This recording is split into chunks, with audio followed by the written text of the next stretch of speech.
La expiación y la Teshuvá, por Joseph Ben Levi. ¿Dios es hipócrita? En Vaikra y llamó, Levíticos capítulo 17 versículo 11 dice: porque la vida de la carne está en la sangre, y yo os la he dado para hacer expiación sobre el altar por vuestras almas, porque es la sangre en razón de la vida la que hace expiación. Lo primero que nos llama la atención en este texto es que no hay otro igual que diga la vida de la carne en la harina está, o yo os he dado la harina para hacer expiación sobre el altar, o la vida en la oración está, o yo os he dado la limosna para hacer expiación por vuestras almas. Los Jajamim enseñan que el mundo descansa sobre tres pilares: Torah, que es su estudio y su cumplimiento; Abodá, que son los servicios en el Bet Hamikdash, en el templo; Gimilut Hasidim, que es ser amable con el prójimo. Este principio implica que hay tres fuerzas espirituales que aseguran la existencia del universo. Hashem no mantendría el mundo para otra cosa que no sea aprender y cumplir con la Torah. Para el Hesed, la bondad, el altruismo que realizamos el uno con el otro, y para que ofrezcamos korbanot, sacrificios. Los sacrificios en sí mismos evocan satisfacción celestial, uniendo a este mundo las esferas más altas. Estos traen resplandor y bendiciones divinas. Pero al destruirse el segundo Bet Hamikdash, el segundo templo, la gran asamblea, no Nazratim, determina que ahora sería la plegaria, la oración, la que haría esta conexión. Pero, ¿esto es verdad? ¿Esto es realmente lo que pide Hashem? Podríamos decir que sí. Desde la destrucción del segundo Bet Hamikdash, quizás Hashem ahora se contente con la más simple oración. Pero el tema crucial por el cual los Nazratim tratamos estos debates, con respecto a la sangre y la expresión, es sobre el hecho y suceso histórico en la existencia del Bet Hamikdash para los tiempos bíblicos en nuestro pueblo. Esa es la gran diferencia para el judío actual comparado con el judío de tiempos bíblicos, cuando el Bet Hamikdash, el templo, aún estaba en pie. Todos los argumentos que se usen para anular esto son meros romanticismos y prejuicios anti-Yehoshua. Los méritos de un sadik muerto producen elevación espiritual. De la misma manera, es bien sabido en nuestro pueblo que los méritos de un sadik, o sea, de un justo, pueden traer capará, pueden traer cobertura, expiación y elevación espiritual a sus alumnos y a la sociedad de su tiempo, en base a la justicia y apego a la Torah de aquel sadik que dio su vida o murió con su enseñanza. Tenemos varios textos interesantes que nos sirven de orientación para el citado caso. Por ejemplo, el pueblo judío es bendecido por causa del mérito de nuestros ancestros justos, y reconocemos la validez de ese concepto 3 veces todos los días al recitar la Amidá, cuando decimos Dios nuestro Padre, Dios de Abraham, Dios de Isaac y Dios de Jacob.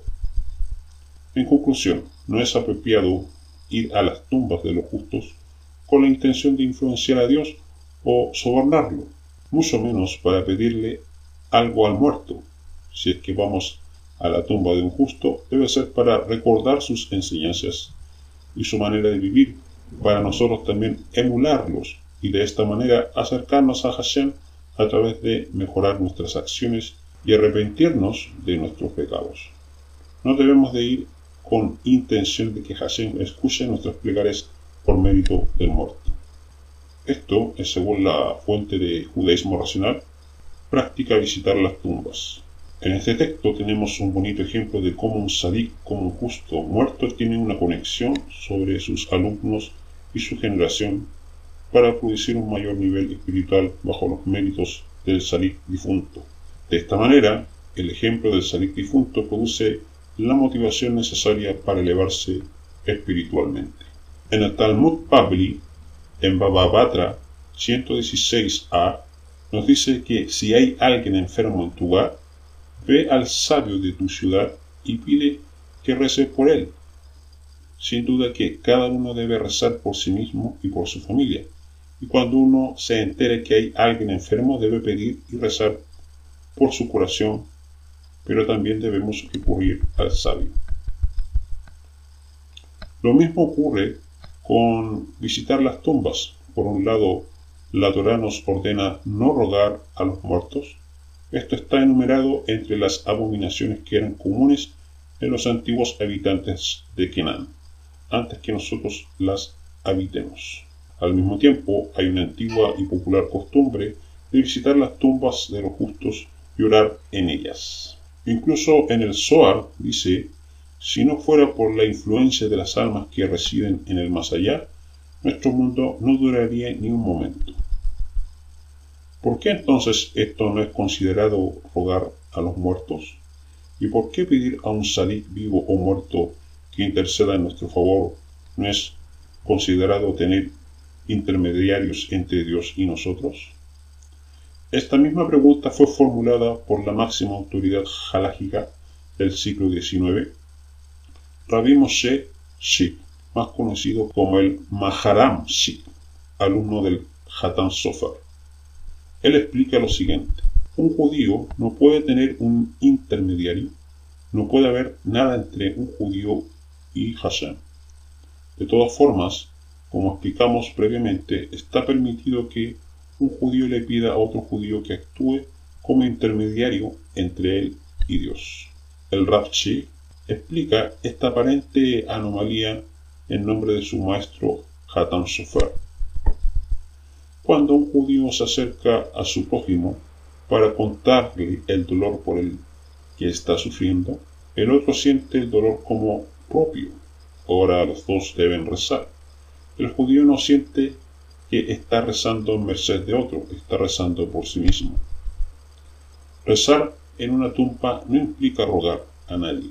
No le estamos pidiendo al difunto que se levante de su descanso y aparezca frente a nosotros. Ni estamos, Dios no permita, rezándole a los difuntos. Eso sin duda está prohibido. Pero sí podemos conectarnos con ellos, ya que, en esencia, cuando hablamos del alma, somos todos uno. Simplemente estamos expresando nuestra convicción que los sadikim, los justos, en realidad nunca desaparecen, nunca nos desconectamos de ellos, y ni siquiera la tumba puede evitar que nos conectemos con nuestro gran maestro y con esta alma justa. Del mismo modo que este sadik se preocupó y se ocupó de otros durante toda su vida, no como otros, sino como se ocupó de su propia alma. Ahora también nada ha cambiado, él sigue siendo tu dolor y reza por ti. Fuente Chabad, movimiento Chabad. En esta declaración vemos con notable maestría cómo se puede recurrir al sadik por el enfermo, cómo los méritos del sadik difunto producen en la voluntad divina que el mundo no sea destruido por el pecado y la maldad, como está permitido que un judío sea intermediario por otro judío, la existencia de una conexión en ejad con el sadik, en unión con el sadik difunto a un nivel espiritual y del alma, como los méritos y preocupaciones del sadik y maestro, no desaparecen, y el difunto, en un sentido más allá de la tumba, siente el dolor y hace tefilá por el vivo. Realmente es toda una excelente declaración de intenciones con respecto a los que sentimos los seguidores de un judío llamado Yehoshua ben Yosef. Realmente es toda una excelente declaración de intenciones con respecto a lo que sentimos los seguidores de un llamado Yehoshua ben Yosef, el cual sanó enfermos, dio de comer a los hambrientos y resucitó muertos e intentó reunir a los dispersos de Israel. También podríamos mencionar a Moshe Chaim Luzzatto, del año 1507 al 1546, conocido también como el Ramajal, escribió en su obra Derech Hashem: el sufrimiento y el dolor son impuestos sobre un sadik como expiación por toda su generación. Este sadik debe aceptar estos sufrimientos con amor por el beneficio de su generación, así como él acepta el sufrimiento impuesto sobre él en razón del mismo. Haciendo esto, él beneficia a su generación siendo expiación por ella. Y al mismo tiempo, él es elevado al nivel más alto. En adición, hay un especial y más alto tipo de sufrimiento que viene a un Sadik, que es aún más grande y más perfecto que el mencionado anteriormente. Este sufrimiento viene para proveer la ayuda necesaria para traer la cadena de eventos que llevarán a la última perfección del ser humano. Las implicaciones vuelven a estar claras. El Ramajal nos muestra nuevamente cómo la muerte del Sadik trae perdón de pecados por toda la generación que le siguió. Incluso añade que el Sadik puede sufrir, tal como leemos en el Tanaj, a pesar de ser un hombre justo y bueno, hacedor de Torah, pero que ese sufrimiento tiene un propósito mayor, que es acercar la perfección del ser humano.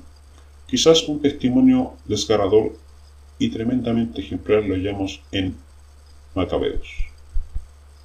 En 2 de Macabeos, capítulo 7, versículo 37 dice: Yo, como mis hermanos, entrego mi cuerpo y mi vida por las instrucciones de mis padres, invocando a Dios para que pronto se muestre propicio con nuestra nación, y que tú con pruebas y azotes llegues a confesar que Él es el único Dios.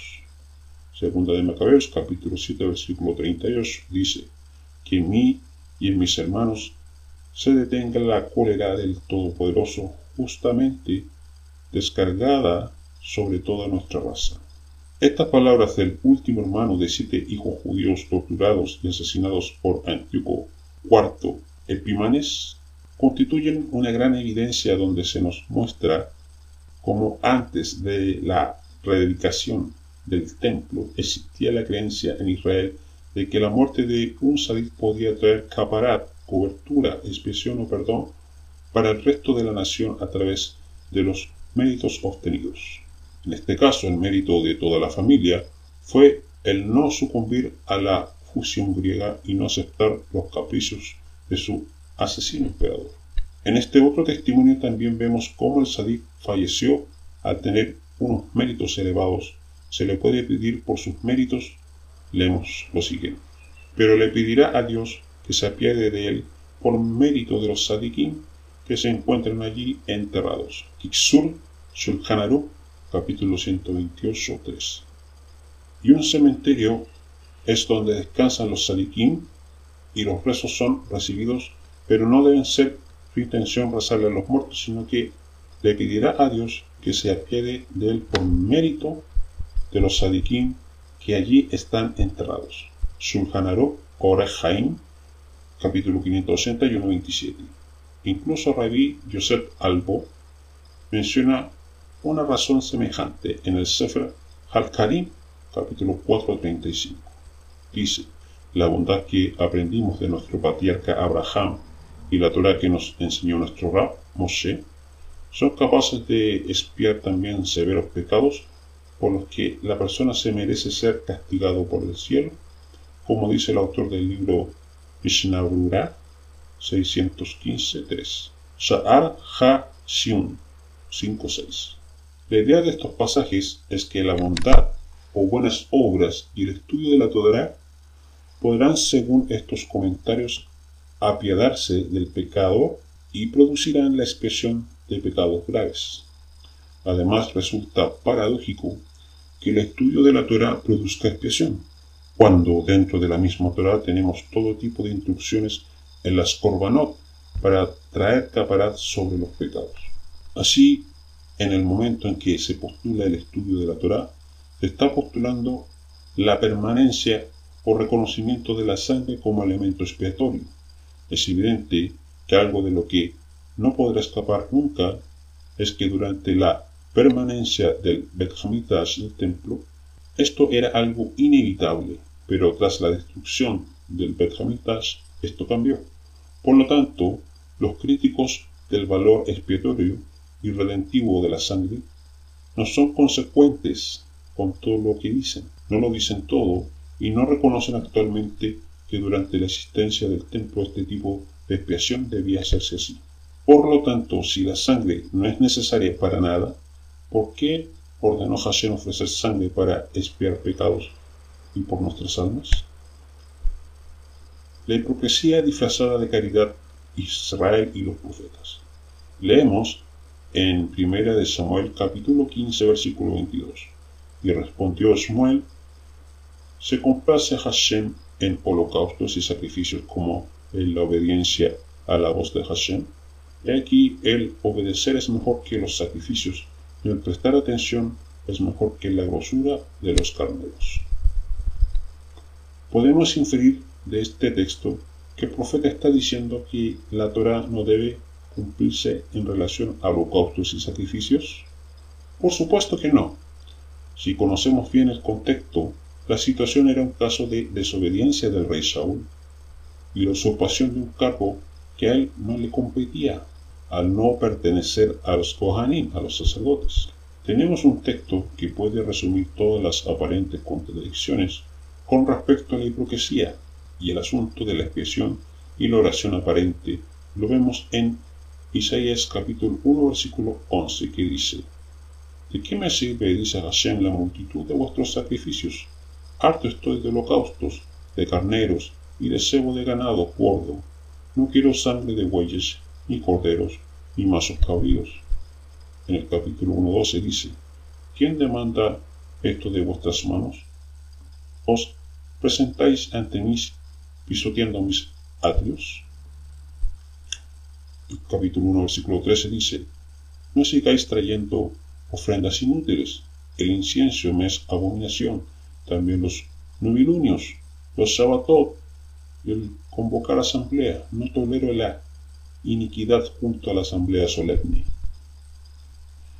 En el capítulo 1 versículo 14 dice: mi alma aborrece vuestras solemnidades y novilunios, se me han vuelto una carga que no soporto más. Isaías capítulo 1 versículo 15. Cuando extendéis vuestras manos, esconderé de vosotros mi rostro, y aunque multipliquéis vuestras oraciones, no escucharé, porque vuestras manos están llenas de sangre. El versículo 16 dice: lavaos, purificaos, y quitad de mi vista la maldad de vuestras obras, cesad de hacer el mal. El versículo 17 dice: aprended a hacer lo bueno, buscad la justicia, enderezad al opresor, defended el derecho del huérfano, abogad por la causa de la viuda. Y en Jeremías capítulo 6 versículo 20 dice: ¿para qué viene a mí este incienso de Sabá, o la caña aromada de países lejanos? Vuestros holocaustos no me son aceptos y vuestros sacrificios no me agradan. Si dejásemos de leer en el verso 12 en adelante y sus respectivos contextos, vamos a entender que Hashem no necesita sacrificios, pero sí buenas obras. Pero siguiendo con los textos, vamos a ver cómo las oraciones, guardar las fiestas y los Shabbatot no sirven porque hay injusticias sociales en el pueblo. Así que pretender inferir de que aquí Hashem no quiere la sangre en el altar sería también admitir que el Eterno no necesita que se guarde el Shabbat, ni las Moadim, ni las fiestas, y esto es un gran absurdo. Además, vemos que el profeta Yeshayahu Isaías, por orden de Hashem, reprende a continuación al pueblo de Israel en el exilio y le sigue diciendo. Isaías capítulo 43 versículo 22: con todo, oh Jacob, no me invocaste, ¿te cansaste de mí, Israel? 43:23 dice: no me trajiste el cordero de tus holocaustos, y me honraste con tus sacrificios. No te abrumé exigiéndote ofrendas, ni te fastigué pidiéndote incienso. El 24 dice: no me compraste canela con dinero, ni me saciaste con la grosura de tus sacrificios, sino que pusiste la carga de tus pecados sobre mí, y me abrumaste con tus iniquidades. En Jeremías capítulo 17 versículo 25 dice: entrarán por la puerta de esta ciudad en carros y en caballos los reyes y príncipes que se sientan en el trono de David, ellos y sus príncipes, los varones de Judá y los habitantes de Jerusalén, y esta ciudad será habitada para siempre. Jeremías capítulo 17 versículo 26 dice: y vendrán de las ciudades de Judá, de los alrededores de Jerusalén, de la tierra de Benjamín, de la Cefela, de la región montañosa del Negev, trayendo holocaustos, víctimas, ofrendas de cereal e incienso, y trayendo ofrendas de gratitud a la casa de Hashem. Estos pasajes nos muestran que los sacrificios seguían siendo aceptados. La diferencia es siempre la misma causa, la pura hipocresía del pueblo, no de Hashem.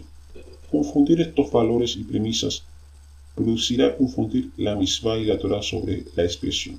El profeta quiere acabar alentando al pueblo con las últimas palabras de la profecía diciendo, en Isaías capítulo 56 versículo 7 dice, haré que sean conducidos a mi santo monte y se alegren en mi casa de oración, y sus holocaustos y sus sacrificios serán aceptos sobre mi altar, porque mi casa será llamada casa de oración para todos los pueblos.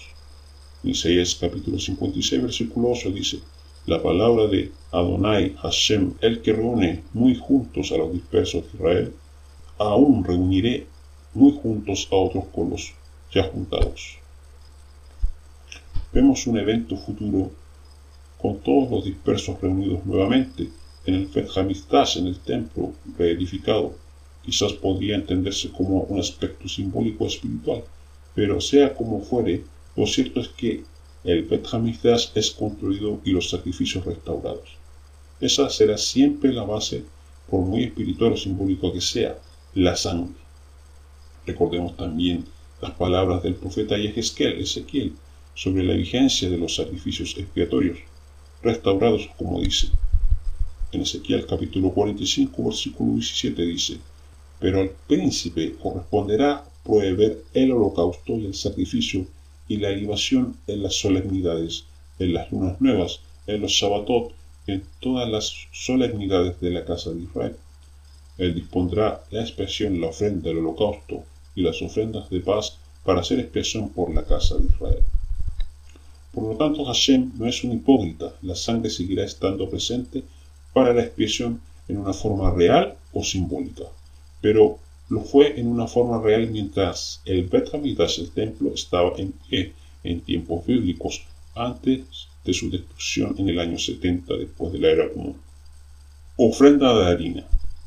La ofrenda de harina era puesta sobre el altar, un único altar donde había sangre continua. No había un altar diferente y específico para ofrendas vegetales.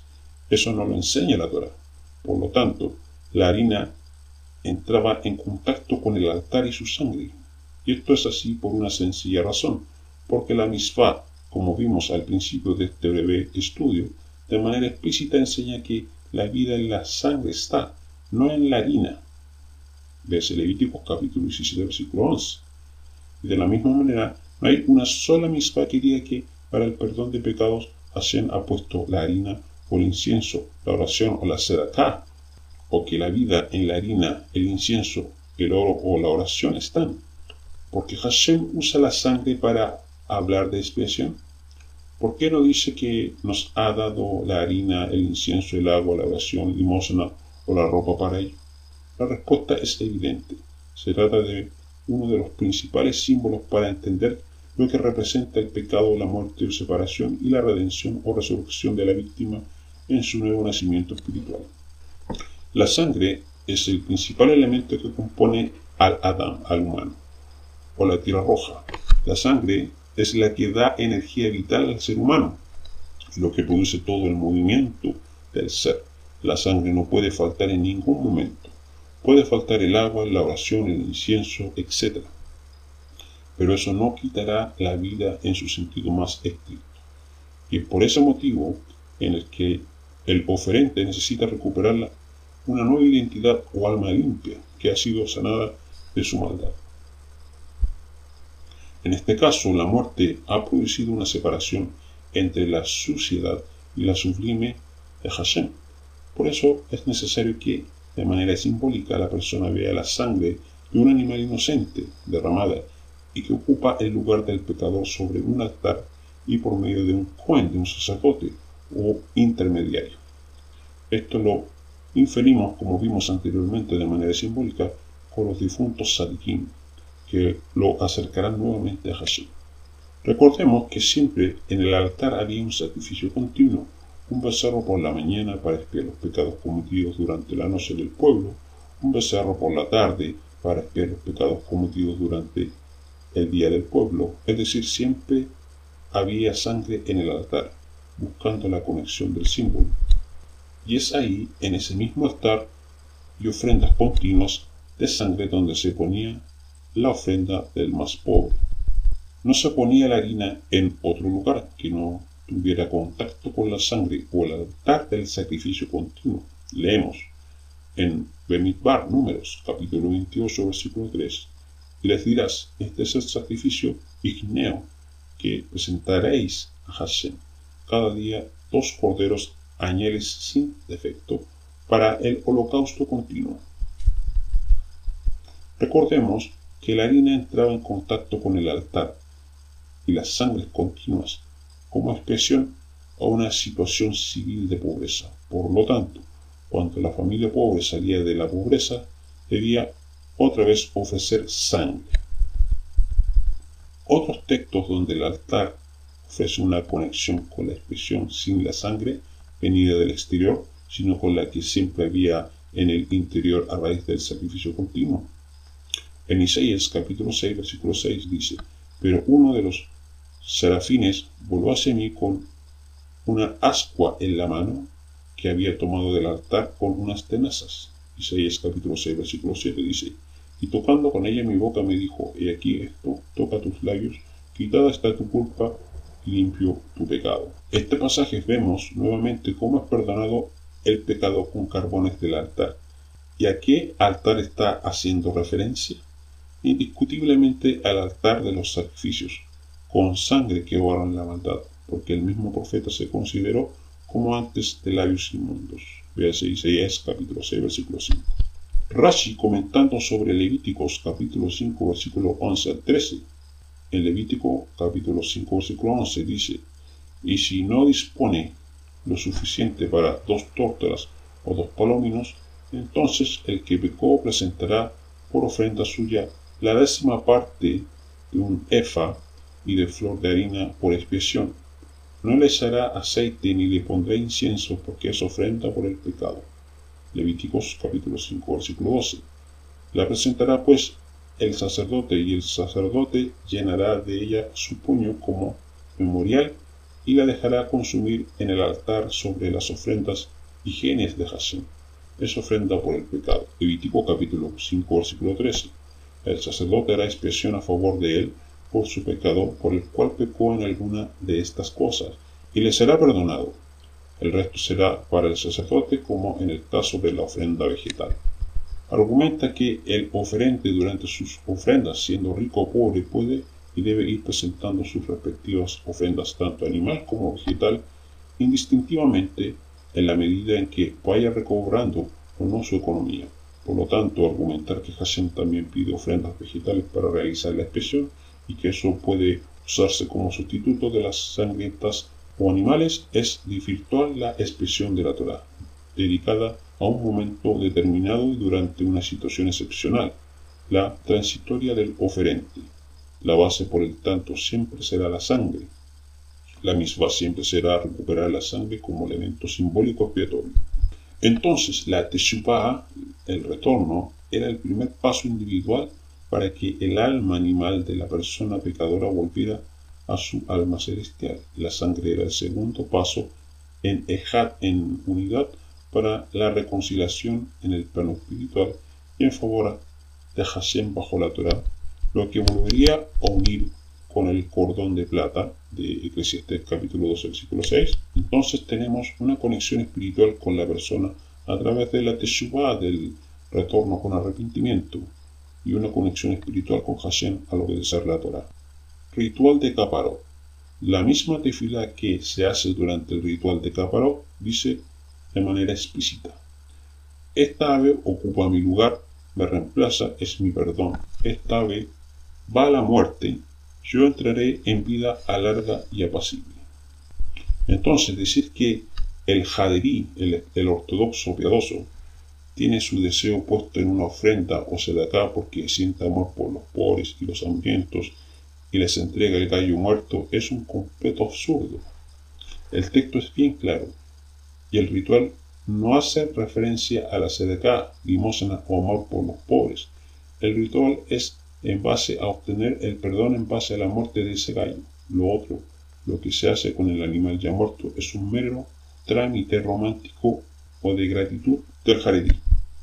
Por lo tanto, la conexión de la muerte de un animal en lugar de la persona por sus pecados no solo lo vemos en la Torá ante el altar y la sangre, sino también en la conciencia de sangre del movimiento jaredí o ortodoxo durante el ritual de la Kaparot, de las expiaciones. Tenemos un testimonio importante y leemos lo siguiente en la adaptación de la Torá Torat Ha-Modim del Rab David Yosef Shilta, director de la Academia Rabínica Yehavedab, basado en las enseñanzas de Rishon LeZion Rabbi Obadiah Yosef Shilta. Se acostumbra en todas las comunidades judías a realizar en vísperas de Yom Kippur Kaparot. Se toma una gallina por cada miembro de la familia y se las degolla para expiar de esta forma nuestros pecados. La costumbre es degollar un gallo para el hombre y una gallina para la mujer. Asimismo, se acostumbra a seleccionar las aves blancas para simbolizar de esta forma la purificación de los pecados. Al efectuar las Kaparot, debe arrepentirse por sus pecados y pensar que en realidad lo acontecido con el gallo o gallina era digno que se lo realicen a él. Por medio de esta concentración, su corazón retornará más fácilmente al Creador y éste lo perdonará con su misericordia. Hay quienes acostumbran a entregar las gallinas a los menesterosos después de degollarlas, pero lo correcto es comerlas y dar a los pobres el dinero necesario para que estos realicen sus propias Kaparot, ya que no es digno ofrecer a los humildes las gallinas por las cuales fueron expiados los pecados de otros.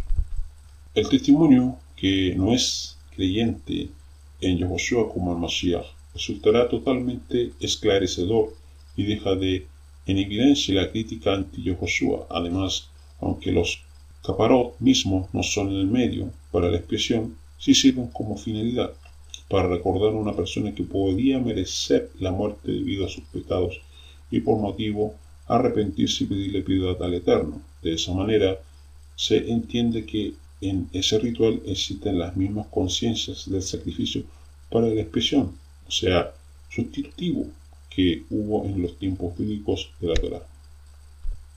Imaginemos que queremos usar el argumento negacionista anti-Yehoshua, que asegura que la premisa mayor de la Kaparot no es la expiación por la muerte de un animal, sino la sedacá o beneficencia al pobre, y que eso lo convertiría en justo y dará perdón al oferente. Pensemos que tenemos un conductor que conducía borracho, atropelló a una persona. Entonces, cuando se celebra el juicio, el juez le dice que es culpable y deberá pagar con una multa. Entonces el acusado, usando el mismo argumento negacionista, dice: sí, reconozco mi culpabilidad, señor juez, pero ahora cuando salgo del tribunal daré una limosna al pobre que está sentado fuera y ya quedaré libre de mi culpa y multa. La pregunta es: ¿qué creen que les dirá el juez? De buen seguro que se le impondrá otra multa por desacato al tribunal. Es decir, en lugar de morir yo una vez reconociendo el error, muere un animal inocente. Pero es evidente que el rasha, el malvado, o los que cometen Shaim, no tienen sacrificios sustitutivos y deben morir irremediablemente. Aquí podríamos poner a los adúlteros o asesinos porque cometen un pecado con alevosía y premeditación y no por error o debilidad. Entonces, en el caso que nos ocupa, estos dos últimos pecados sí tienen perdón en la ley de Moshe, pero es solo mediante la sangre y el altar, porque la sangre se nos dio para expiar.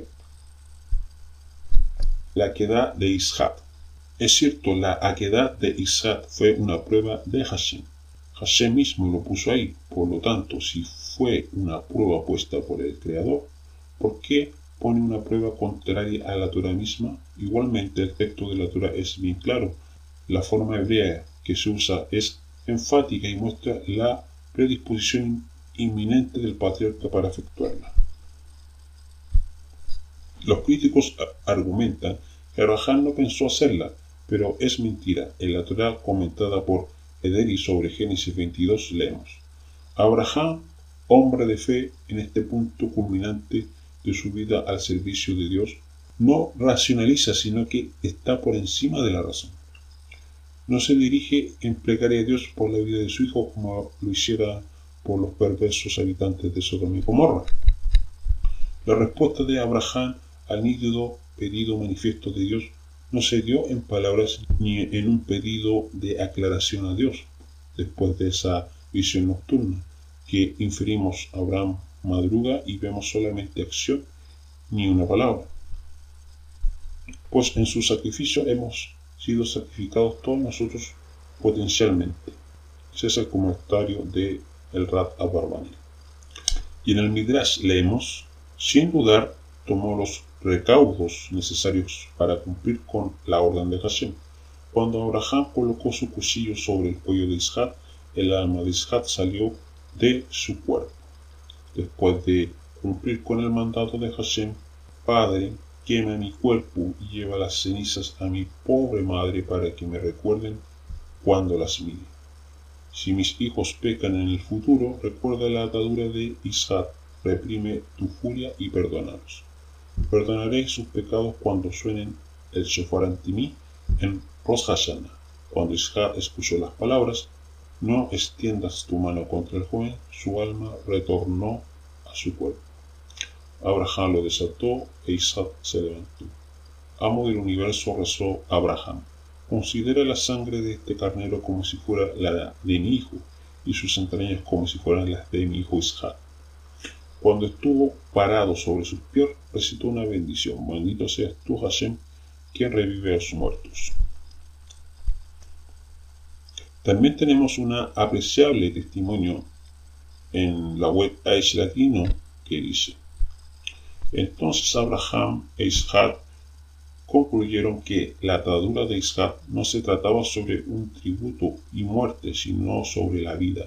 El sacrificio de Isaac traería la resurrección.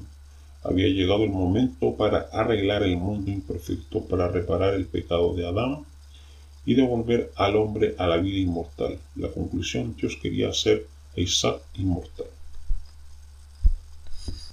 Abraham e Isaac comenzaron el proceso de reparar el mundo defectuoso y devolverlo a la condición de muy bueno que tenía antes de la caída de Adán, eliminando de esta manera la necesidad de morir.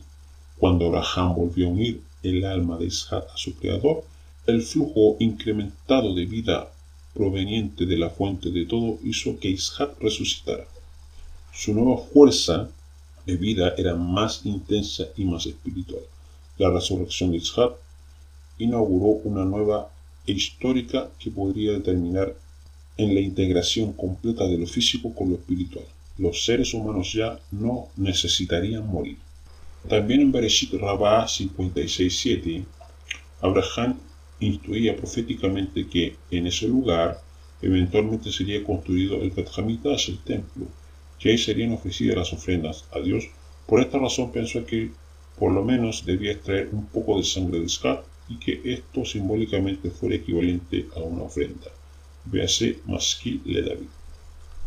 De la misma manera, recuerdo que en la oración vespertina tenemos una mención a la Akedah que dice: sea tu voluntad, oh Hashem, Dios nuestro y Dios de nuestros padres, que te colme de misericordia hacia nosotros.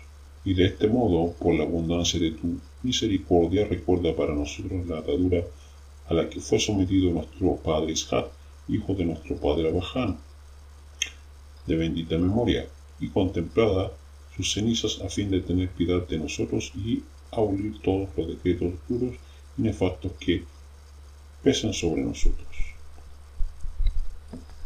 También encuentro interesante esta cita de una de las páginas críticas que nos vuelve a mostrar que se dio por muerto de manera simbólica a Isaac y la voluntad de llevar a cabo el sacrificio. Y muchos midrashim ven a Isaac como muerto, y la liturgia judía está llena de referencias a la Akedah como si en realidad se hubiera muerto. La disposición de Abraham en sacrificio es porque amaba a Dios. Fuentes místicas han insistido en que Isaac murió en la Akedah, una idea que se encuentra en diversos midrashim. Las reclamaciones de Arizal es que Isaac, quien habría tenido hijos, muere y una nueva alma ingresa, la cual puede engendrar hijo en su cuerpo. Por lo tanto, fue la Akedah que hizo que el cumplimiento de las promesas de Dios se cumplieran en Abraham. Fuente Orad Haemet. Vemos que la cita que realizan los negacionistas anti-Yehoshua sobre que los comentaristas explican que fue porque descendió su mérito, pues a pesar de que sabía lo abominable del sacrificio humano, siquiera lo pensó como algo posible, queda desmentida no solo por la Torá, sino por los mismos comentaristas judíos no creyentes en Yehoshua como Mashiach, que nos dicen que Abraham era plenamente consciente de lo que debía ser. En resumen, estos comentarios son claros: la muerte de un justo o sadik iba a traer rectificación al mundo. Algo que vimos anteriormente sobre el tema de los sadikim difuntos, iba a reparar el pecado de Adán. Vemos aquí una clara conexión con el sacrificio de otro justo que sí murió y fue levantado de la muerte, Yehoshua ben Ezra. Por lo tanto, la conexión vuelve a ser clara: un altar, sangre, un justo, méritos y muerte justo con expiación por el pecado. En mi opinión personal, defiendo la postura simbólica del suceso como dijera Rashi, en la cual Hashem, aunque no permite los sacrificios humanos, lo ocurrido aquí solo era una prueba de lealtad para el patriarca y un ejemplo del único creador como encima de otros dioses paganos que sí requieren de sacrificios humanos. De esta manera, las naciones que iban a rodear a la descendencia de Abraham Avinu verían a un creador diferente a los suyos. Maimónides nos dice en su obra Mishneh Torah, el Hot de Shuvah 1.3, en estos tiempos en que no existe el templo y no tenemos el altar de las expiaciones, no hay otra cosa que el arrepentimiento. El Rambam escribe su obra en la década del 1170 después de la era común, y esto nos lleva nuevamente a entender que en un tiempo donde sí existía el altar del templo o Mishkan, los arrepentidos tenían que acudir a él para depositar sus respectivas ofrendas de sangre. Por lo tanto, al no existir el altar, por consecuencia lógica, eso no se puede hacer y solo queda confiar en Hashem para que el restablecimiento de la paz y el pago entre el oferente y el cielo quede realmente satisfecho. Pero siempre habrá incerteza. Maimónides sigue diciendo que solo Yom Kippur podrá expiar las transgresiones cometidas contra Hashem, pero no las faltas cometidas contra el prójimo. Y añade que al prójimo no bastará con que restituya literalmente el daño, sino que exista también perdón. Entonces debemos preguntarnos: ¿acaso en nuestra rebeldía y pecado contra Hashem no intervienen también estos dos factores? Un perdón restitutivo real en obra y un perdón restitutivo o expiatorio que Hashem nos ordenó de manera muy enfática y específica en la Torá. La triste y lamentable historia de nuestro pueblo nos ha dejado el terrible testimonio del pecado y rebelión continua, de continuos exilios y fusiones. Desde que Israel se institucionaliza en la salida de Egipto, aparecen los sacrificios de sangre expiatorios debido a la continua rebeldía de los líderes y del pueblo israelita. De esta manera aparecen los tribunales con el Mishpat. Antes los patriarcas no conocieron tales sacrificios expiatorios de sangre, solo de Shelamim, sacrificios de paz. Existía un ideal que se rompió con la continua murmuración. De esta manera podemos entender que los utensilios de guerra solo se convertirían en útiles de labranza cuando exista un arrepentimiento sincero de los líderes religiosos de nuestro pueblo y como consecuencia de esto se revele el Mashiach.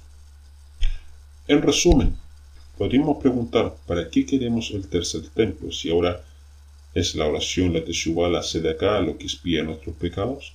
Así pues, la muerte y la necesidad de sangre es la que hace expiación junto con la teshuvá, tefilá, cuando el templo esté en pie. Recordemos una vez más los textos.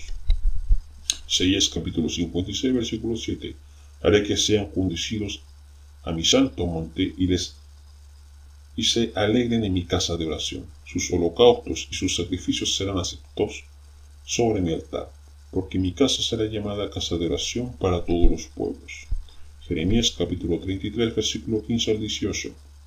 En aquellos días y en aquel tiempo haré brotar a David un renuevo de justicia, y hará justicia en la tierra, y en aquellos días Judá será salvo, y Jerusalén habitará segura, la llamará el Eterno es nuestra justicia, porque así ha dicho el Eterno, no faltará a David varón que se siente sobre el trono de la casa de Israel, ni los Kohanim y Leviim faltarán varón que delante de mí ofrezca holocaustos y encienda ofrenda y haga sacrificios todos los días.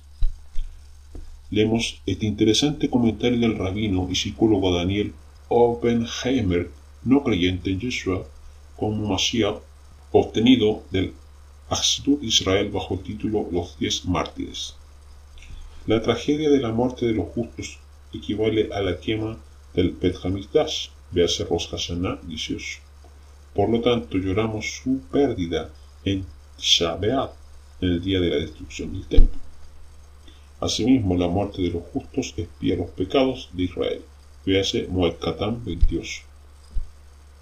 Por un lado, la desaparición física de los sabios lleva al pueblo a reflexionar, a examinar sus actos y corregirlos. Meiri, a su vez, la ausencia de las personas venerables impide a los demás apoyarse en la actitud cómoda de sentirse protegidos por los méritos del Sadí.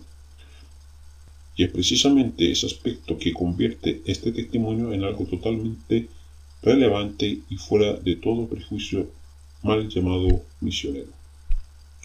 En este estudio podemos notar que la muerte de los Sadiquim produce en el pueblo un ejemplo de elevación y enseñanza, pero también de expiación. Son dos elementos que se complementan y subsisten en el tiempo, pues tras la muerte no existe el tiempo, mientras que las generaciones de la tierra de los justos y alumnos siguen pasando. Por lo tanto, no hay caducidad en los méritos de la muerte del Sadí. La expiación en origen y exilio. ¿Cómo eran perdonados los pecados antes de que hubiese templo y en el exilio? A modo de introducción, decir que Hashem no necesita nada, no necesita sacrificios, sangre, harina, oración, sedacá o templo, ni tan siquiera nos necesita a nosotros, pero es bien claro que en este mundo dual y en este plano físico para nosotros son necesarios todos estos elementos. De esta manera vemos una inversa de lo que pensábamos que nuestro Creador necesitaba.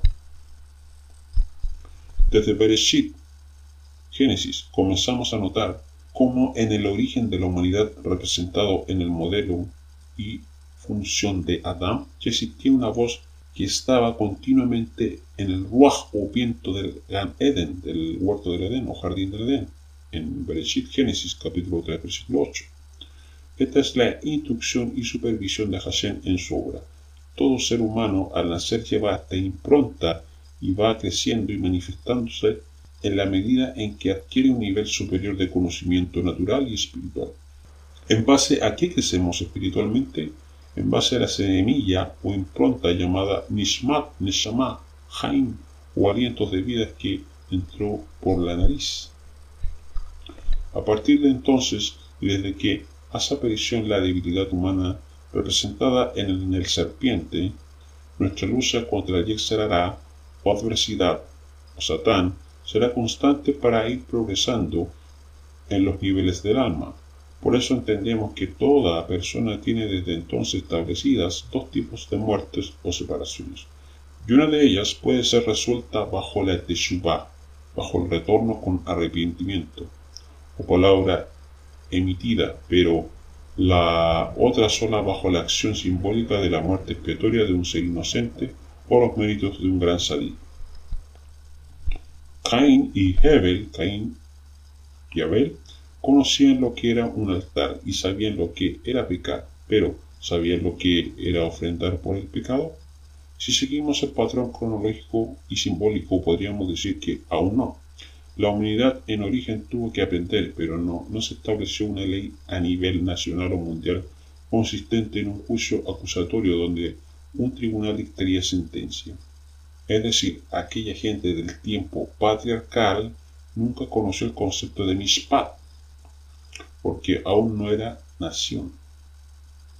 Esta palabra equivale a un veredicto, ya sea favorable o no, que determina un tribunal de justicia. Y este tipo de juicio solo puede existir si antes existe una nación o modelo, a la que se le pueda o no imputar la acción. Tenemos un texto clarificador.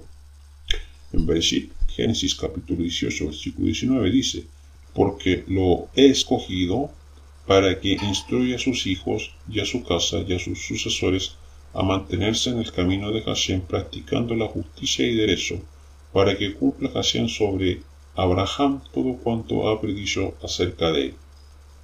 Aquí aparece por primera vez este concepto, y es en relación con la descendencia futura del patriarca, en este caso con el pueblo de Israel. Recordemos que en la promesa Hashem los israelitas o hebreos ya estaban siendo presentados como esclavos en Misraim, en Egipto. Véase Bereshit, Génesis capítulo 15, versículo 3. Uno de los mejores textos donde vemos el concepto de Mishpat aplicado lo encontramos en Devarim, Deuteronomio, capítulo 17, versículo 8 en adelante, que dice: si resulta demasiado difícil juzgar algún asunto de tus ciudades, entre sangre y sangre, entre causa y causa, entre lesión y lesión, o en asuntos de pleitos, entonces te dispondrás y subirás al lugar que Hashem tu Dios ha escogido. En el versículo 9 de este capítulo 17 dice: irás a los sacerdotes levitas y al juez que haya en aquellos días y consultarás y te indicarán la sentencia del juicio. En el versículo 10 dice: entonces actuarás según la sentencia que te haya declarado desde aquel lugar que Hashem haya escogido, y cuidarás de hacer conforme a cuanto te hayan indicado.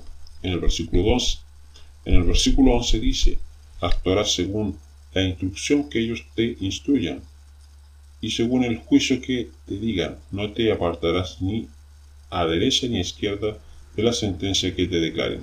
Vemos entonces que este precepto que Abraham nunca conoció, pues no aparece en Bereshit, Génesis capítulo 26, versículo 5. No es dado al pueblo en general, sino al juez de una ciudad en particular y al Saquem Mamre. Si prestamos atención a la Torá y a este concepto, nos daremos cuenta que los seres humanos y patriarcas antes de la existencia específica de Israel como nación seguían una Torá puesta en el corazón, la cual no requería de jueces externos que le ayudaran a verificar sus conductas y consecuencias. Entonces, ¿cómo se producía el perdón en tiempo de los patriarcas? Con arrepentimientos, pactos y korbanot de shelamim, de paz o agradecimiento. Este modelo de vida es la misma que podrá darse en la época del Mashiach, véase Jeremías capítulo 31, versículo 31, pues se declarará que ya las korbanot no serán para expiar el pecado o opanot.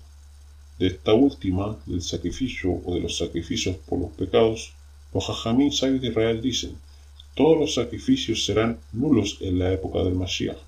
Hay una sola excepción: la ofrenda de agradecimiento no será nula. Véase Vaikra Rabá 9.7. ¿Cómo deben entenderse estas afirmaciones? En los tiempos del Mashiach, todos los seres humanos estarán libres de sus meabonotam, de sus iniquidades. Por lo tanto, los sacrificios que expíen pecados de los individuos serán obsoletos. Es Joseph acerca de Vaikra Rabá 9.7.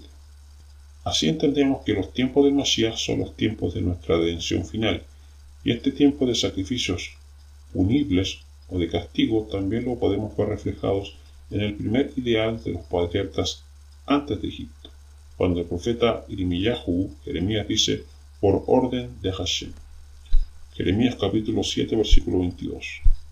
Porque nada dije a vuestros padres, ni nada les mandé en el día que los saqué de la tierra de Egipto respecto a holocaustos y sacrificios.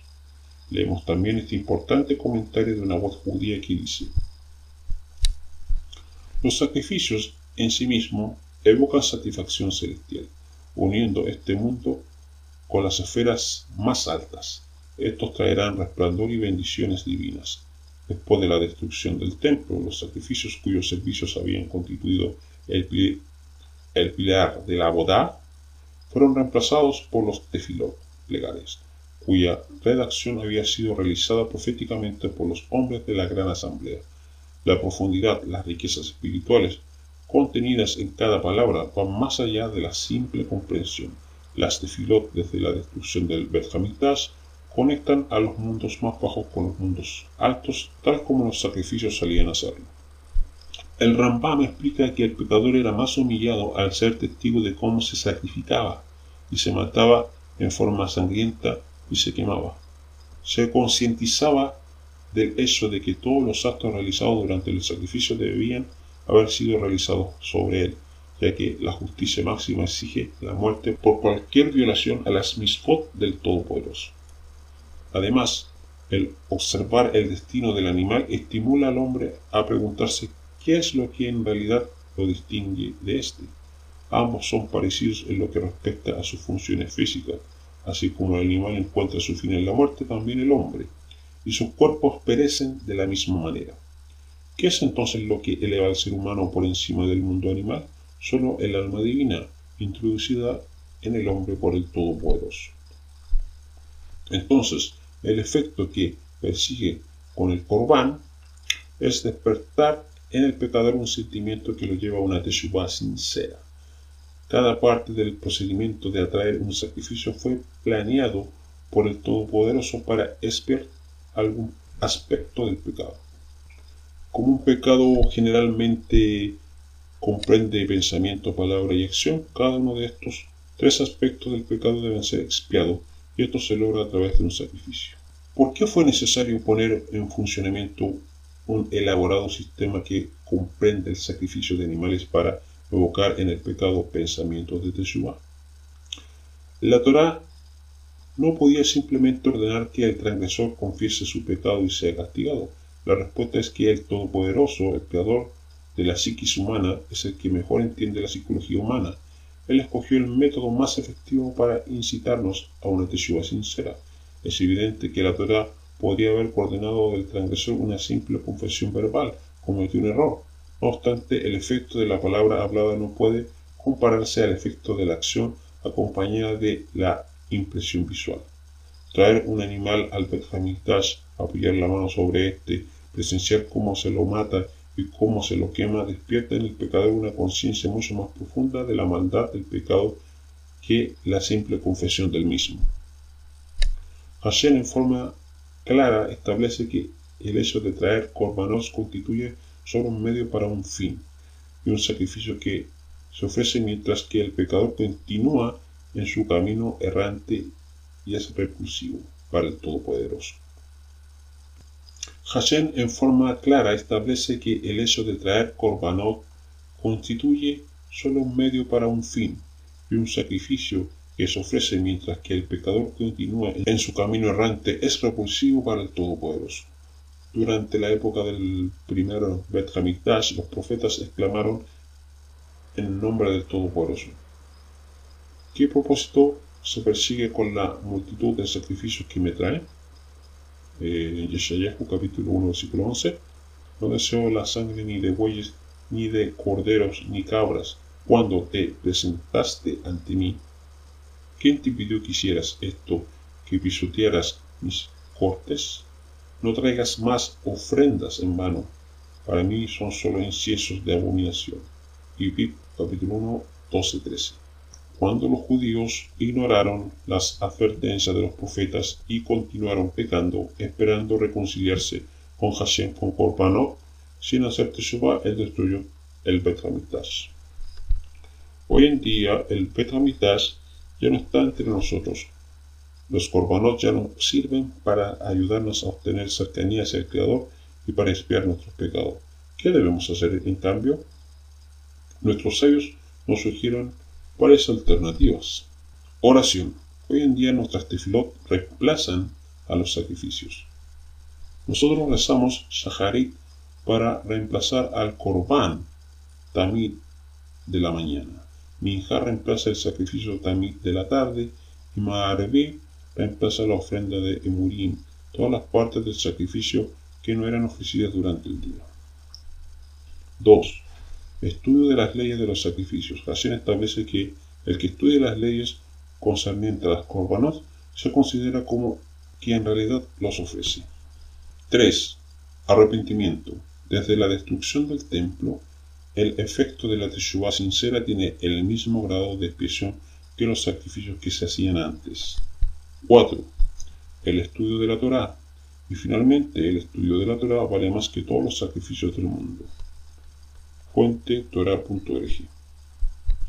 Entonces, la idea es bien clara. Los sacrificios son necesarios mientras exista el templo y el altar para cumplir una función muy importante que no cumple la simple oración o tefilá momentánea, ya que esta solo forma parte de una expiación primaria, pero no principal. Es decir, la reconciliación en un plano horizontal se obtiene con una primera fase que es el arrepentimiento, pero falta la reconciliación vertical en relación con lo celestial, falta el pago de la ruptura y rotura. O sea, durante un accidente yo puedo pedir perdón a la víctima, pero ahora tengo una responsabilidad directa con ella para restaurar el destrozo ocasionado. La inmolación o muerte de la víctima será el ejemplo de lo que debería ser para mí mi muerte. Durante el exilio babilónico no pudo existir Korbanot en el templo, pero después del exilio y la reconstrucción del templo volvieron a instaurarse los sacrificios. La pregunta lógica es, ¿por qué hacer un templo y altar, poner nuevamente sacrificios de sangre si ya era la oración la que había suplido los sacrificios? Aplicando la misma secuencia de estos 2000 años de exilio tras la destrucción del segundo templo. Entonces, por consecuencia lógica, durante los exilios, nuestro pueblo solo podía confiar y poner sus esperanzas futuras por el perdón de sus pecados de una manera total en su futura redención que buscaría, como vimos anteriormente en el testimonio de los Sadiquín, los tiempos del Mashiach y el templo. Ambos elementos podían manifestarse independientemente el uno sin el otro. Lo primero que se manifestó fue el templo, y nuevamente la gente comenzó a cumplir con la mitzvah del Corbán expiatorio. Le era necesario y urgente. Azazel. En la ceremonia de los 2 cabritos que leemos en Vaikra Levítico 16, los 2 pasos cabríos eran considerados como una sola ofrenda. Se ataba una faja o banda carmesí alrededor de los cuernos del cabrito marcado con azazel. En el tiempo adecuado, el macho cabrío era llevado a un precipicio con mucha pendiente en el desierto y empujado por los precipicios. En conexión con esta ceremonia surgió una tradición interesante que es mencionada en la Mishnah. Una porción de la faja carmesí se ataba en la puerta del templo del Beit HaMikdash antes de que el macho cabrío fuese enviado al desierto. La faja se tornaba de roja en blanca al alcanzar el macho cabrío su objetivo, dando a entender al pueblo que el Eterno había aceptado sus sacrificios y sus pecados habían sido perdonados. Este fundamento en Yeshayá, en Isaías, capítulo 1, versículo 18, la Mishnah dice que 40 años antes de la destrucción del templo, la faja dejó de volverse blanca. Esto, por supuesto, fue cuando Yehoshua HaMashiach fue sacrificado sobre el madero. La crítica negacionista postula que esos 40 años coinciden con la muerte del Cohen Hagadol, pero también coinciden con la muerte del Mashiach, y eso no invalida ni lo uno ni lo otro. También conviene añadir un comentario del Rab Bailka. Por ellos se presentan 2 ofrendas, una para Dios, para perdonarnos por nuestra culpa, y la segunda, la de Azazel, para perdonar a Dios por la creación del mal.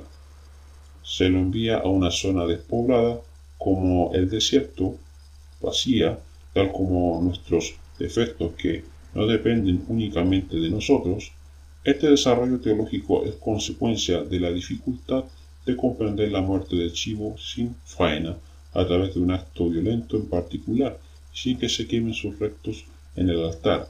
El acto pareciera conducir a un acto de teshuvá colectivo, después de que cada persona pudo pasar un acto individual.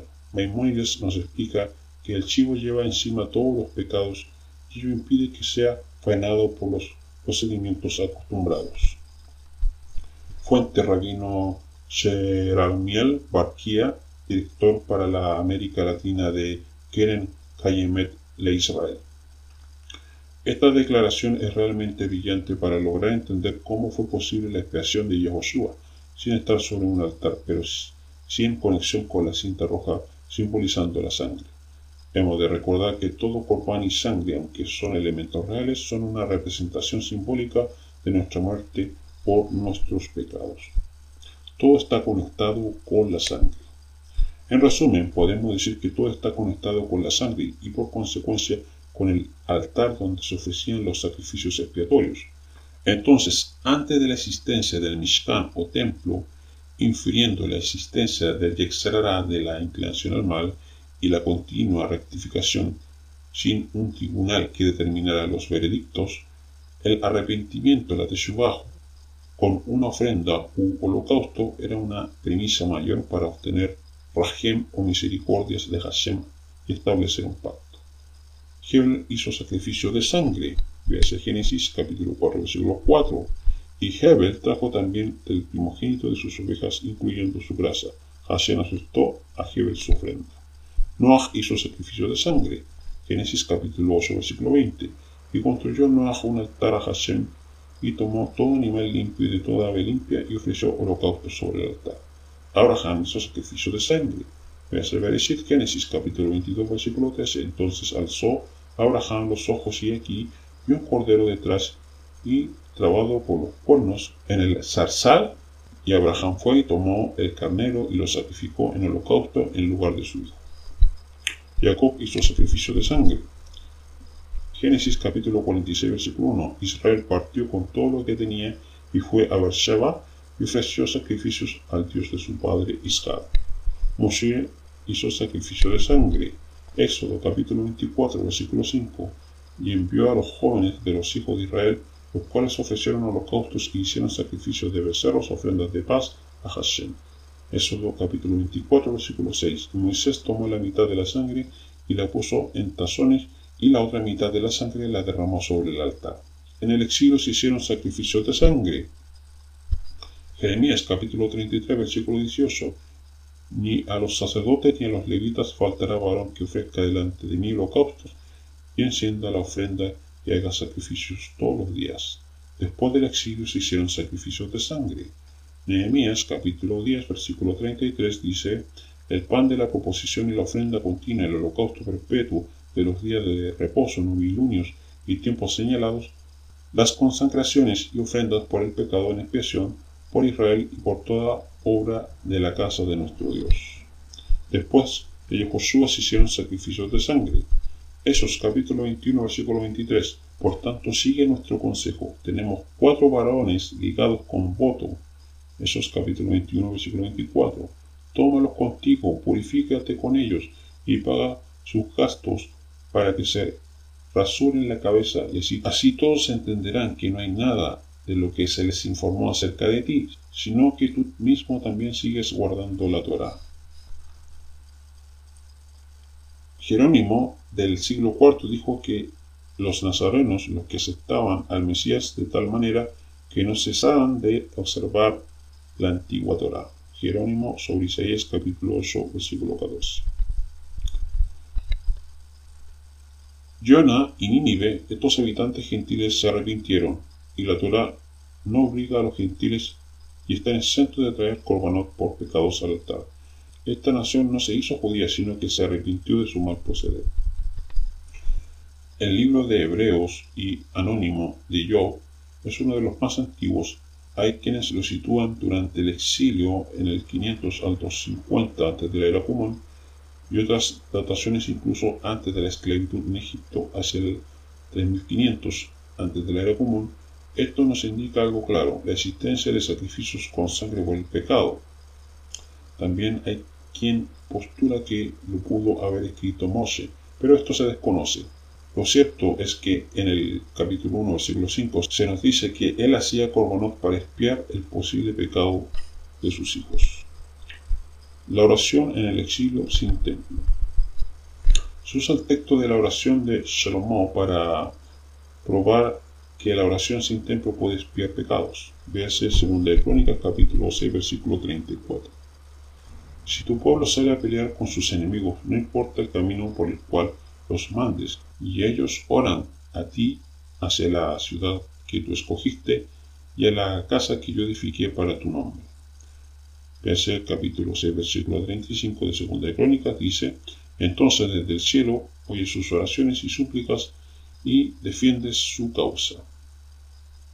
El versículo 37 dice: entonces, si ellos se vuelven a sus sentidos en la tierra donde fueron llevados cautivos, se vuelven y hacen su súplica a ti en la tierra donde están cautivos, diciendo: hemos pecado, hemos transgredido, nos hemos comportado perversamente. Y en el versículo 38 dice: si en la tierra donde fueron llevados y están cautivos, ellos se vuelven a ti con todo su corazón y su alma, y oran a ti hacia su propia tierra, la cual diste a sus padres, hacia la ciudad que tú escogiste, y hacia la casa que yo he edificado para tu nombre. Y el versículo 39 dice: entonces desde el cielo, desde donde tú habitas, y oye sus oraciones y súplicas, defiende su causa, y sé misericordioso con tu pueblo que ha pecado contra ti. Texto paralelo, 1 de Reyes, capítulo 8, versículo 12 al 66. Los críticos argumentan en base a este pasaje que en el exilio y sin templo, ahora mirando hacia Jerusalén, donde estaba el templo, y hacer la oración iba a reemplazar los sacrificios y expiar pecados. Lo que el contexto dice es que cuando estén en el exilio por causa de sus pecados, y si se arrepienten y oran hacia el templo que aún estaba en pie y piden perdón, Dios los perdonará sobre la base de la casa del Eterno, de los sacrificios ofrecidos en el templo. Esta situación se dio primero para la casa del norte y luego para la casa del sur. Los babilonios atacaron Jerusalén en dos ocasiones, primero en el 602 y luego en el 596. En la primera el templo no fue destruido, luego sí. Además, si el templo hoy está destruido y la oración reemplaza los sacrificios del templo, ¿para qué se quiere el templo entre el pueblo judío religioso?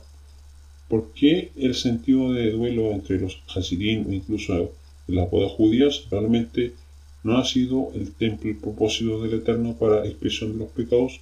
Además, el texto paralelo de Primera de Reyes, capítulo 8, versículo 31, es todavía más claro y contundente junto al de Segunda de Crónicas, capítulo 7, versículo 1. Primera de Reyes, capítulo 8, versículo 62 dice: entonces el rey y todo Israel con él ofrecieron sacrificios delante de Hashem. En Segunda de Crónicas, capítulo 7, versículo 1 dice: cuando Salomón terminó de orar, descendió fuego del cielo y consumió el holocausto y los sacrificios, y la gloria de Hashem llenó la casa. En Segunda de Crónicas, capítulo 7, versículo 7 dice: y Salomón consagró el interior del atrio que estaba delante de la casa de Hashem, pues allí ofreció los holocaustos y las grosuras de las ofrendas de paz, porque el altar de bronce que había hecho Salomón no podía contener el holocausto y la ofrenda vegetal de las grosuras. Este tipo de ofrendas de paz, shelamim, implicaban un pacto de protección y acuerdo entre el oferente y Hashem. Por lo tanto, Salomón establece este acuerdo en base a la explicación y perdón de Hashem para todos aquellos dispersos o exiliados en base a la casa o templo. De la misma manera, ¿acaso podemos imaginarnos a Salomón Hamelech que ya no son necesarios los sacrificios y luego inmediatamente lo vemos haciendo sacrificios y recordando a los exiliados? Absurdo, ¿verdad? Oseas 14. El caso de los toros y el fruto. El texto dice así. Oseas capítulo 14, versículo 2. Llevad con nosotros palabras de súplica y volved a Hashem. Decidle: quita toda iniquidad y acepta el bien, y te ofreceremos la ofrenda de nuestros labios. El problema está en la última frase, la frase nuestros labios. La frase nuestros labios también es entendida bajo una forma poética como la tefilá o la oración, como vemos en Salmos capítulo 51, versículo 15, que dice: Señor, abre mis labios y suplica en mi boca tu alabanza. En Salmos 51, 16 dice: porque no quieres sacrificio que yo lo daría, no quieres holocausto.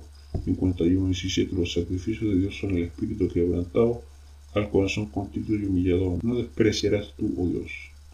Salmo capítulo 141, 1. Hashem, a ti ha clamado, apresúrate a mí, escucha mi voz cuando te invocare. Salmo 141:2, subo mi oración delante de ti como incienso, el don de mis manos como la ofrenda de la tarde. Estos pasajes con otros parecidos en los salmos parecen indicar que hay una relación entre la oración y los sacrificios, pero sabemos que en el templo no todos los sacrificios eran expiatorios, había sacrificios de paz que nada tenían que ver con el pecado, pero cuando se leen a Oseas, los rabinos mirarán estos salmos para entender la difícil frase. Los enemigos de Yeshua buscan aquí una excusa para decir que ahora la oración de nuestros labios es lo que sirve para pagar ante Dios y no los sacrificios. Y algunos creen que cuando se da esta profecía del capítulo 14, versículo 2, el templo ya se había destruido, entonces interpretan erróneamente la frase sí, daremos en lugar de todos nuestros labios.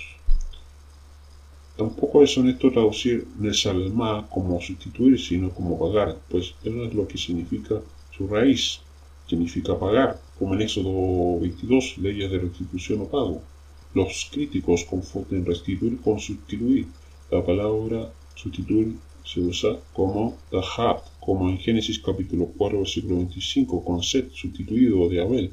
Recordemos que Shilem es pagar y no sustituir, como también vemos en Eclesiastés capítulo 5, versículo 4, cuando Dios hace promesas, no tardes en cumplirla, pagarla, porque Él no se complace en los insensatos, paga lo que prometes. Pero si miramos los salmos, sabemos que estaba en pie el templo o altar y los sacrificios, pues algo creado por el Eterno para expiación. Dios no está en contra de la oración y de los sacrificios, pero sí de la hipocresía. Así la intención o kavaná, como también aplicar a Yehoshua, es primero antes que los sacrificios o la misma oración y ofrendas. Vemos los textos para observar la intención antes que la letra o ritual. Mateo capítulo 23, versículo 23 dice: «Ay de vosotros, escribas y fariseos hipócritas, porque diezmáis la menta y el eneldo y el comino, y dejáis lo más importante de la instrucción de la Torá, la justicia, la misericordia y la emuná, la fe». Esto era necesario hacer sin dejar de hacer aquello. En 1 Samuel capítulo 15, versículo 22 dice: «Y Samuel dijo: se complace Hashem tanto de los holocaustos y víctimas como en que se obedezca a las palabras de Hashem. Ciertamente el obedecer es mejor que los sacrificios y prestar atención que la grosura de los carneros».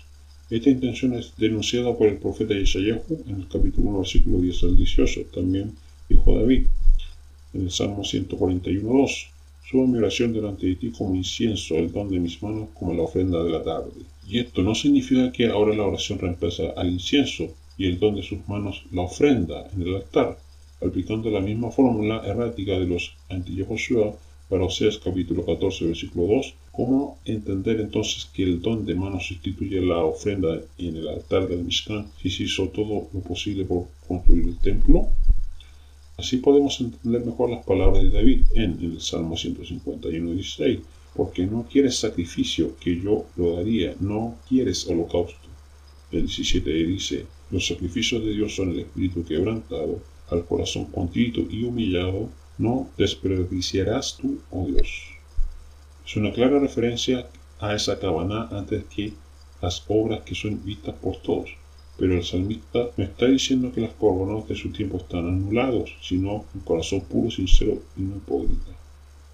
Análisis textual de Oseas capítulo 14, versículo 2. Pero el profeta Oseas estaba cambiando la Torá. Para su tiempo, las dos casas de Israel se habían dividido. Véase 2 Reyes capítulo 17 y 18. Aunque el reino del norte cayó primero en manos de los asirios y en el sur el templo siguió de pie, el profeta Oseas, que se encontraba en el sur, subía al templo a ofrecer sacrificios. Por eso él nunca podía hablar de sustitución. En mi opinión personal, la muestra de la dificultad léxica hebrea del texto podría mostrar la correcta interpretación de esta palabra con el contexto histórico. Implicaría que el profeta inspirado estaba escribiendo desde un hebreo hablado, pero no quiso plasmar lo escrito, al pensar en la situación del exilio y lo que vendría. Él usa esta palabra con doble sentido de la redención final para los brutos y todos. De esta manera se puede entender la posibilidad de los dos significados, pero a la vez complementarios. Pero lo que no puede hacerse es invalidar uno por el otro. Las dos van juntos más allá del tiempo.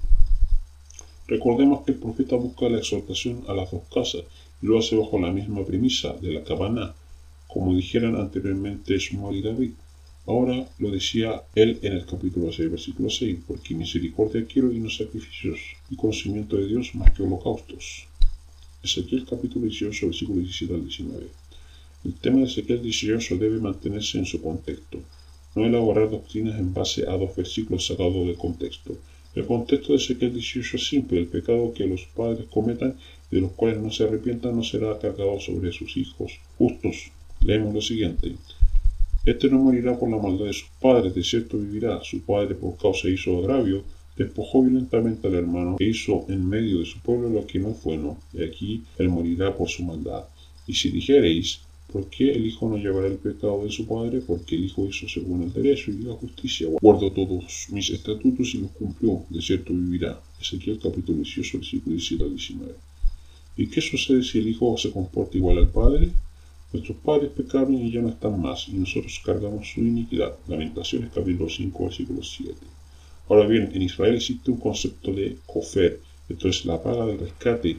En base a ello, Isaías 53 habla de un sadid que cargará las iniquidades de Jarabín, de los fieles de Israel que realicen el proceso de Yeshua y hagan todo lo posible bajo sus medios de honrar al sadid e imitar su conducta de piedad y obediencia al Creador. Concepto que vimos anteriormente, pues la sangre de animales o la muerte de hombres justos no tiene validez para el pecador hasta que éste complete el proceso de Teshuvah, de retorno completo, y haga su máximo esfuerzo por regenerarse. Algunos testimonios judíos sobre Isaías 53. El Targum de Jerusalén dice que el Mashiach intercederá por los pecados de los hombres y rebeliones serán perdonados por el amor a su nombre. Sobre Isaías capítulo 53, versículo 12. El Midrash Bereshit Rabbah dice: Cuando Israel peca, el Mashiach pide misericordia para ellos, como está escrito: por sus heridas fuimos nosotros curados, y llevó el pecado de muchos e hizo intercesión por los transgresores. Sobre Isaías 53, 12. El rabino Ashlesh dice: alzarán sus ojos a mí en completo arrepentimiento cuando ellos vean a aquel a quien han traspasado, es decir, al Mashiach. Isaías 53, 4. Midrash Pesquita Rabbah 36.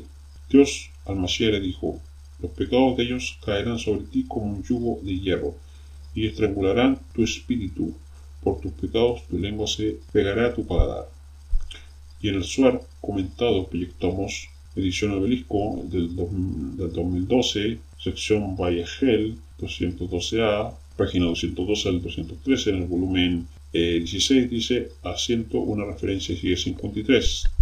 Cuando las almas le dicen lo que vieron al Mesías, le cuentan las aflicciones de los hijos de Israel en el exilio en el que ellos están esparcidos y lo concerniente a esos pecadores que están con ellos, los cuales no observan para comprender al amo de ellos, y por eso el exilio se prolonga. Entonces el Mesías alza su voz y llora por esos pecadores que están con ellos.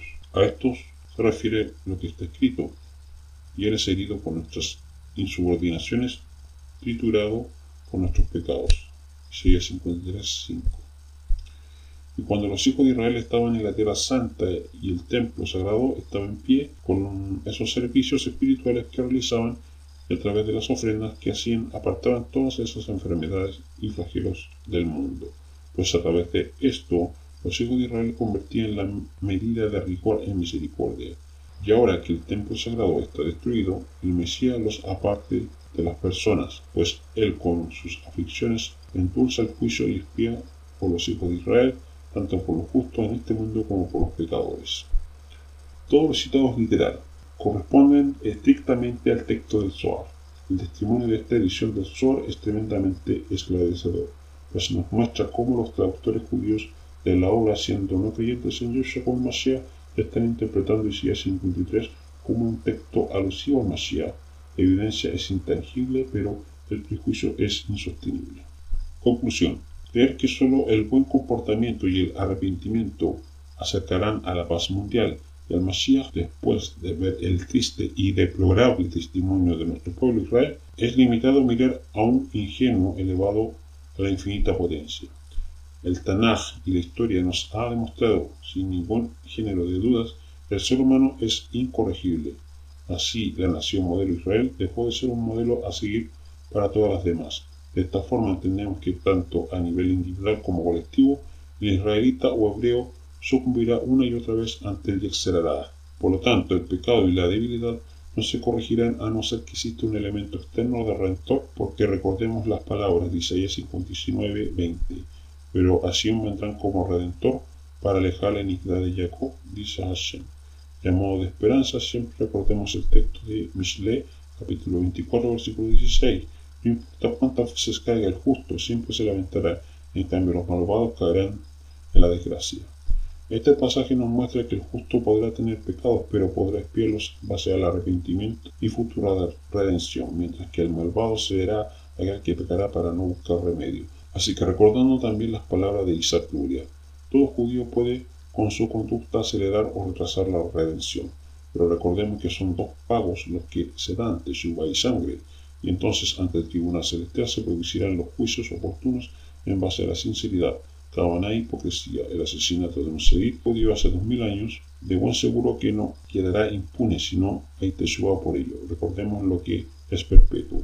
En Éxodo capítulo 29, versículos 38 y 42. Esto es lo que ofrecerá sobre el altar 2 corderos de un año cada día continuamente. Entonces será el holocausto continuo por vuestras generaciones. Levítico 16, versículos 15, 21 y 29. Después degollarán al macho cabrío en expiación por el pecado del pueblo y confesará sobre él todas las iniquidades de los hijos de Israel, todas sus rebeliones y sus pecados, y esto tendréis por estatuto perpetuo. Actualmente el pueblo judío no tiene sacerdote, ni templo, ni sacrificios para hacer expiación por los pecados. No puede ser que el Eterno se equivoque cuando dice que los sacrificios son a perpetuidad. Josué HaMashiach es el sacrificio del Eterno por su pueblo, cumpliendo totalmente la profecía de Isaías 53. El Eterno mantiene el linaje de Israel, pero sin un sacrificio para hacer expiación no se detiene la redención del alma entre el oferente y Hashem. Por lo tanto, si aceptamos la capará del único Sadid que venció la muerte, la cual coincidió con que nunca más la cinta roja se volvió blanca de manera milagrosa, como símbolo de expiación, recordando a Azazel, seguiremos en inseguridad y pidiendo por los méritos de otros sadikim y juntos menores a Yehoshua, el Masías sufriente. Entonces reconozcamos a Yehoshua como el Mesías de Israel y recordemos su sacrificio y méritos como expiación por nuestras vidas.